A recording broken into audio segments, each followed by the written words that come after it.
সমাজ কল্যাণ সমিতির রাজ্য চেয়ারম্যান সম্মানীয় মুচিরাম দুলে মহাশয়, উপস্থিত আমাদের রাজ্যের সভাপতি সম্মানীয় সোমনাথ বাউরি মহাশয় এবং রাজ্য কমিটির কনভেনার সম্মানীয় সোমনাথ দাস মহাশয় এবং রাজ্য কমিটির কো কনভেনার করুণাময় বাউরি মহাশয় এবং আমার যুবর কনভেনার অঞ্জু দা এবং পুরুলিয়া জেলার সভাপতি গৌরাঙ্গ বাউরি মহাশয় এবং পাড়া ব্লকের সভাপতি হারাধন বাউরি মহাশয় এবং আজকের যিনি সঞ্চালক প্রসেনজিৎ বাউরি মহাশয়, এছাড়া আমার সামনের সারিতে যারা বসে আছেন প্রত্যেকে আমি ক্রান্তিকারী নীল অভিনন্দন জানিয়ে আমি সংগঠন বিষয়ে দু চার কথা বলছি।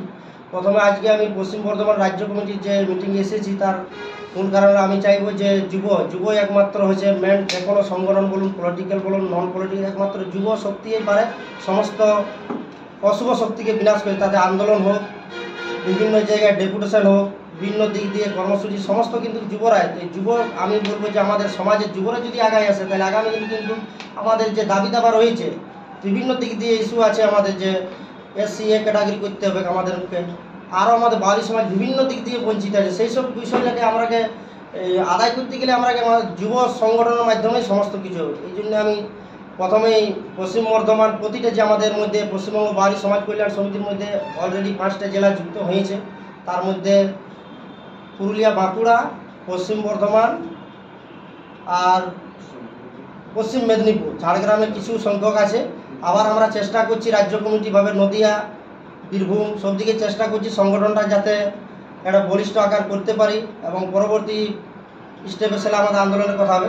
তো আমি এখানে যুব সভা হিসেবে সংগঠনগুলি যেহেতু মাদারের যেমন সভাপতি রয়েছে তেমনি যুবদের মধ্যে যেমন জেলা কমিটির একটা তৈরি করা হয়, সেখানে জেলা কমিটিতে যুবদের সভাপতি হবে, সম্পাদক হবে, কনভেনার হবে, ট্রেজারার হবে, সম্পাদক মণ্ডলী, এই করে 30-32 জনের একটি কমিটি হবে। প্রথম জেলা কমিটির একটা যুব সংগঠন হবে, তারপরে ব্লক ওয়াইজ এই পশ্চিম বর্ধমানের আন্ডারে যে কটি ব্লক আছে আমাদের বাউরি অধিষ্ঠিত এলাকা, সেই প্রতিটা এলাকাতে আমাদের যুবদের মাদার এবং যুব দুটা সংগঠনে করতে হবে।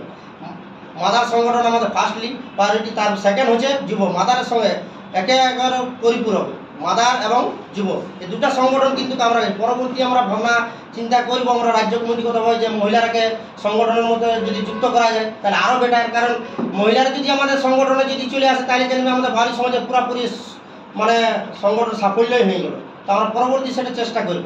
এখন আমাদের প্রথম কাজ হলো যে আমাদের অলরেডি পশ্চিম বর্ধমানে জেলা কমিটি আছে, জেলা কমিটির জেলা সম্মেলন হোক, সম্মেলনের মধ্যে বিভিন্ন ব্লককে নিয়ে সম্মেলনে ইনপুট করা হোক, সেখান থেকে ব্লকের সভাপতির দায়িত্ব দেওয়া হোক, সম্পাদকের দায়িত্ব দেওয়া হোক, যুবর্গ সেন সভাপতি, সম্পাদক, এমনি করে আমাকে পুরাপুরি কমিটিটাকে একটা বলিষ্ঠ আকারে পশ্চিম বর্ধমানে ধারণ করতে হবে এবং বাড়াইতে হবে সংগঠন বাড়ার পরে পরবর্তী সেটা আমরা যেটা আন্দোলনের কথা বলছি, যে বিভিন্ন এই আদায়ের ব্যাপারে বলছি, সেটা আমরা পরবর্তী। কারণ দেখুন আমার বাউরি সমাজে যখনই আমরা সরকারকে ধাক্কা দিই, যখন আমাদের লোক চাই, আমরা তার এই মুসলিম কিছু লোক নিয়ে যাই, তো আমরা তো সরকারের বিরুদ্ধে কিছু আন্দোলন করতে পারবো না। আমরা যেটা প্রত্যেকটা আজকে বাউরি সমাজ বিভিন্ন সংগঠনে বিভক্ত হয়ে গেছে, কেউ কল্যাণ সমিতি, কেউ আরও উন্নয়ন সমিতি, শিক্ষা, প্রতিটা বাউরি সমাজের একটাই আমাদের কিন্তু মেন মুদ্রা হচ্ছে যে আমাকে বাউরি সমাজকে স্পেশাল ক্যাটাগরি দিতে হবে। কারণ আজ বাউরি সমাজের এই SCর মধ্যে 46টা জায়গায় বিভক্ত হয়ে গিয়েছে, সেইখানে আমরা বাউরি কিন্তু অলরেডি কোনো চাকরিতে বলো আরও সংরক্ষণের অন্যান্য কোনো বিষয়ে আমরা কিন্তু বাউরিরা সুযোগ সুবিধা থেকে বঞ্চিত হয়ে গেছি।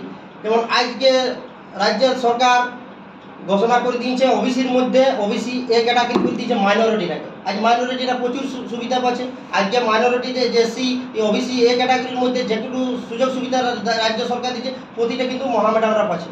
আজকে OBCর বি যারা আছে, ময়রা আছে বা অন্যান্য আরও জেলা আছে, কামার আছে, কুমোর আছে, সুতার আছে, যারা OBC বিয়ের মধ্যে তারা কিন্তু তাদের মধ্যে একটা কম্পিটিশন হচ্ছে যে কে পাবে।